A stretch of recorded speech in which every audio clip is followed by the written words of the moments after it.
Okay, so I watched the video about light and how it came to be and how it developed in our original sources. But to begin, candles provide the simplest form of artificial light today, and we've been making them for thousands of years. Despite their ancient origins, they lie at the heart of billion-dollar companies. Like we see the Candleberry, just like companies of candles that are today. That wasn't always the case. Today, the sweet-smelling aromatherapy candles are symbols of luxury. But just a few centuries ago, candles would have the opposite effect. Farmers would soon discover a new source of artificial light. It didn't take long for some bright spark to see if spermaceti oil would burn, and this triggers a solution in artificial light. Spermaceti, that's what we're gonna call it, spermaceti. Oil burns with an unusually bright light without an odor or smoke. It's actually twice as bright as traditional candles. And just as a wick suspends in reservoir oil, but spermaceti lamps and candles quickly become the most prized form of artificial light in Europe and in America.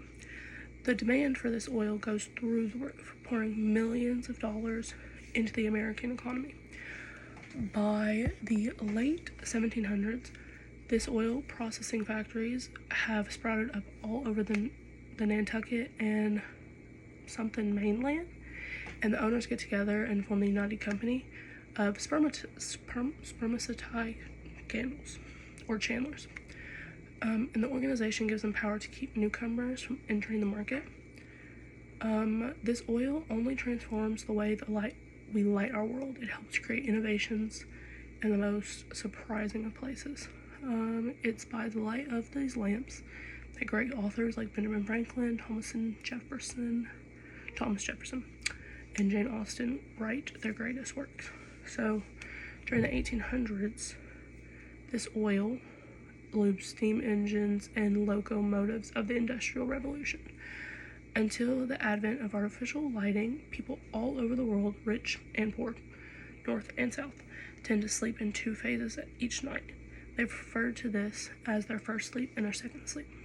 By the 1800s, our fascination with artificial light had created a melting pot of inventions and ideas.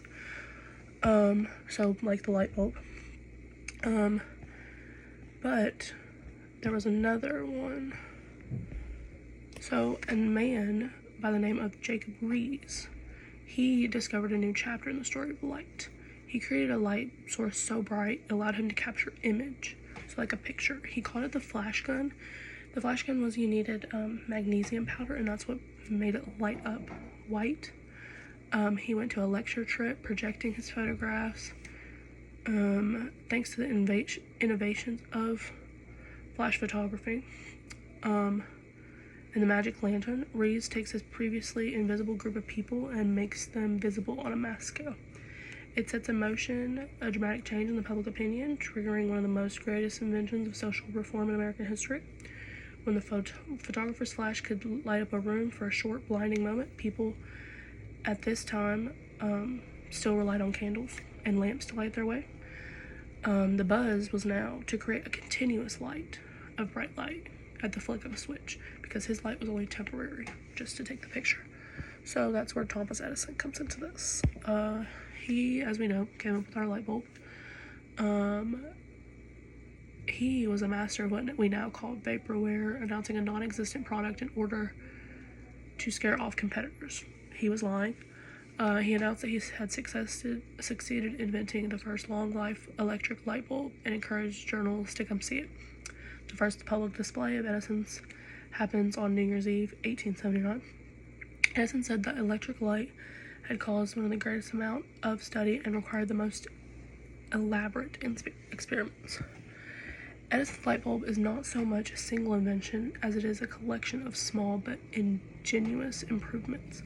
By 1880, the electric light bulb goes into mass production. Edison announced that lighting our homes now comes cheap. With those oil lamps I talked about earlier, we now have 7 hours of light for an average day's wage. But with the electric light bulb, it was 1,200 hours for the same amount of money. Yes. And then it just continued. We began wanting to light up stadiums. That effectively brought sports to to the masses on a global scale, and it helped the national pastimes to spectator sports from baseball to football to basketball all the way back to monster trucks.